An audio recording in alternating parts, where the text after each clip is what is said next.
Aujourd'hui, nous allons parler de la chute de Lucifer. Bienvenue à la montagne de feu, à la rencontre de l'homme spirituel. L'un des membres de mon église m'a demandé, c'est qui Lucifer et qu'est-ce qu'il a fait pour chuter? Alors, nous allons adresser le sujet aujourd'hui.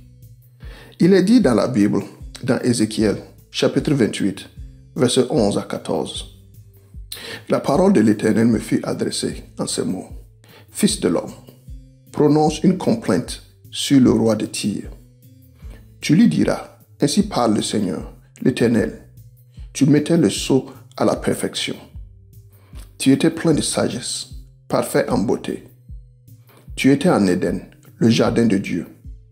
Tu étais couvert de toute espèce de pierres précieuses, de sardoine, de topaze, de diamant, de chrysolite, d'onyx, de jaspe, de saphir, d'escarboucle, d'émeraude et d'or. Tes tambourins et tes flûtes étaient à ton service, préparés pour le jour où tu fus créé. Tu étais un chérubin protecteur, aux ailes déployées.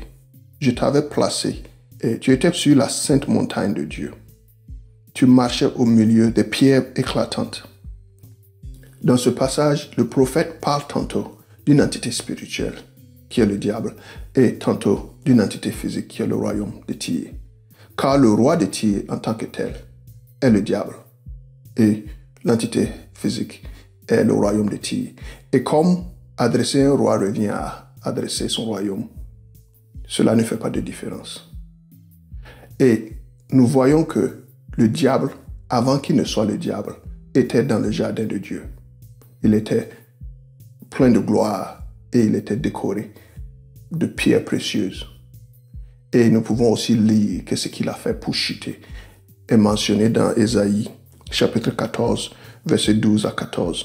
Te voilà tombé du ciel, astre brillant, fils de l'aurore.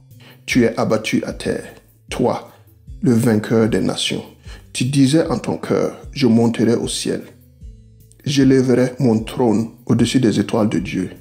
Je m'assiérai sur la montagne de l'assemblée, à l'extrémité du septentrion. Je monterai sur le sommet des nuées. Je serai semblable au Très-Haut. Ce passage révèle ce que Lucifer, qui est l'astre brillant, conspirait de faire. Il a été mené par l'arrogance et a voulu être comme Dieu et chercher à détrôner Dieu.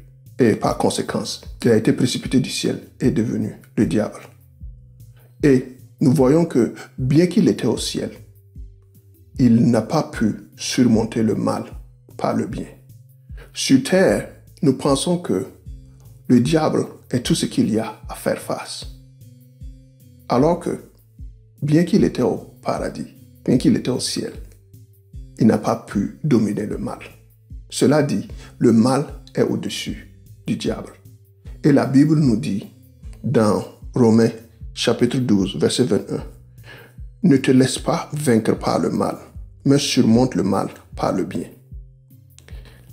En d'autres termes, Dieu nous appelle à surmonter le mal par le bien. Car si nous parvenons à surmonter le mal par le bien, nous parvenons à faire quelque chose que Lucifer n'est pas parvenu à faire. Et par conséquent, nous nous mettons au-dessus du diable lui-même. Pour éviter de ne jamais chuter comme Lucifer a chuté, nous devons apprendre à surmonter le mal par le bien et à garder notre intégrité pour l'éternité. Et cela conclut notre sujet d'aujourd'hui sur la chute de Lucifer. Et j'espère y avoir répondu de façon satisfaisante. Et si vous avez des questions, que vous avez des commentaires, que vous avez des suggestions, j'aimerais bien les lire. Vous pouvez me les faire part. Et à la prochaine. Soyez encouragés. Et Dieu vous bénisse. Dieu vous protège. Et merci pour votre visite.